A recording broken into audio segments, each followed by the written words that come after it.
Imagine being exiled from your city just for wearing pants. It might sound absurd today, but in ancient Rome, it was a real thing.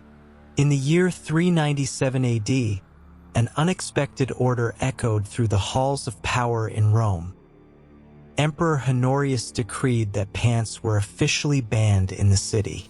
Anyone who dared to wear them would be punished with exile, expelled from the capital of the world as if they were a traitor. But why was something as common as a pair of pants seen as a threat to the most powerful empire in the world? What were the Romans really trying to hide? The answer goes far beyond fashion.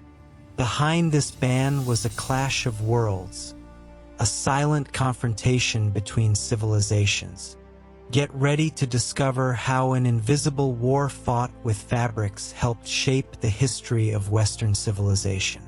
To understand this prejudice, we first need to look at what the Greeks and Romans themselves wore. And here's the key point. They believed their clothing reflected their identity as civilized people.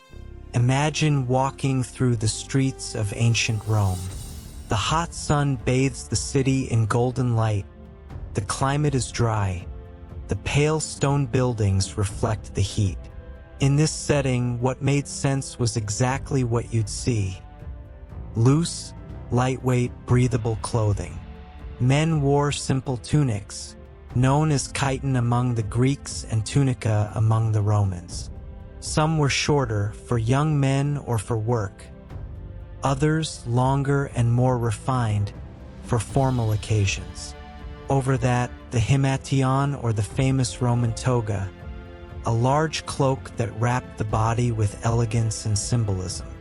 Women, on the other hand, would stroll around in the peplos or long, well-structured tunics, fastened with bronze or gold brooches at the shoulders.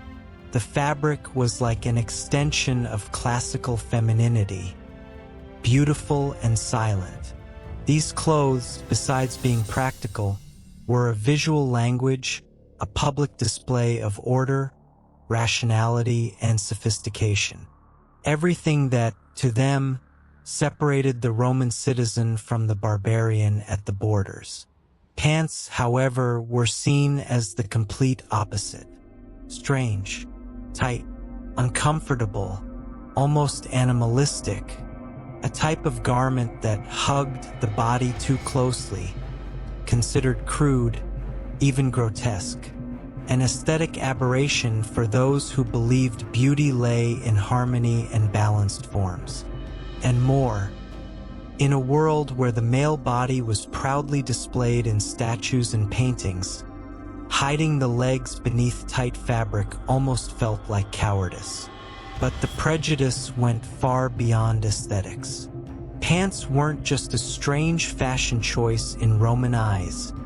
They carried a devastating symbolic weight. Wearing them was like donning the skin of the enemy.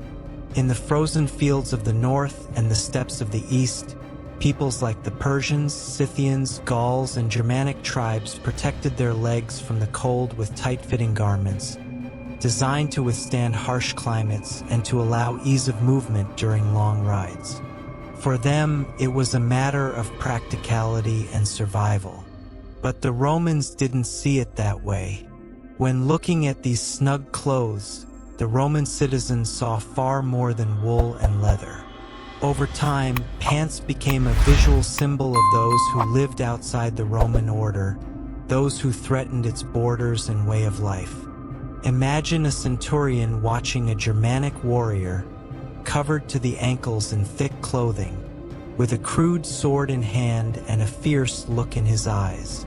To him, that was the embodiment of everything Rome sought to keep at bay. And here's where things get even more tense.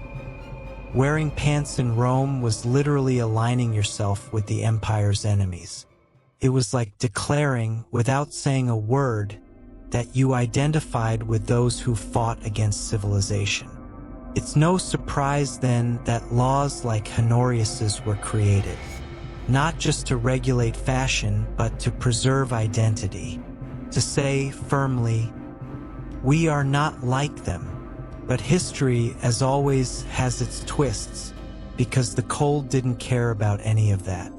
As the empire expanded beyond the Alps, into the vast forests of Germania, the mountains of Britannia, and the icy plains of Dacia, reality came knocking, or rather, it froze the legionaries to the bone. Out there, among morning frosts and biting winds, no tunic was enough. That's when necessity stepped in, and necessity doesn't ask permission from tradition. Roman soldiers began to adopt, discreetly at first, a piece of clothing from the very people they fought. The bracy, pants made of thick wool or leather, often tied at the shins with straps. Simple, rustic, but effective. On long patrols along the Rhine frontier, during night watches in camps under the frozen sky, pants became a matter of survival.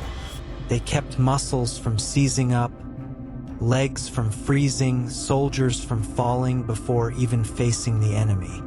And so, quietly, what was once considered barbaric began to infiltrate the body of the empire. Over time, what was once an exception became a habit. Soldiers returning from the colder regions no longer wore only the traditional tunic. They brought back, along with battle scars and stories, the custom of wearing pants, now seen by many as part of the uniform, as essential a tool as the sword. And that started to cause quite a stir. The senatorial elite, the staunchest defenders of Roman tradition, watched with growing concern as this barbarian fashion advanced into the very halls of power. This wasn't just about aesthetics anymore. Roman identity itself was at stake. It was in this context that Emperor Honorius made a drastic decision. In 397 AD, he issued a decree banning the wearing of pants within the city of Rome. Honorius wasn't just trying to control people's clothing. He wanted to prevent Romans from starting to act like barbarians, and barbarians from looking more and more like Romans. The punishment for breaking the rule?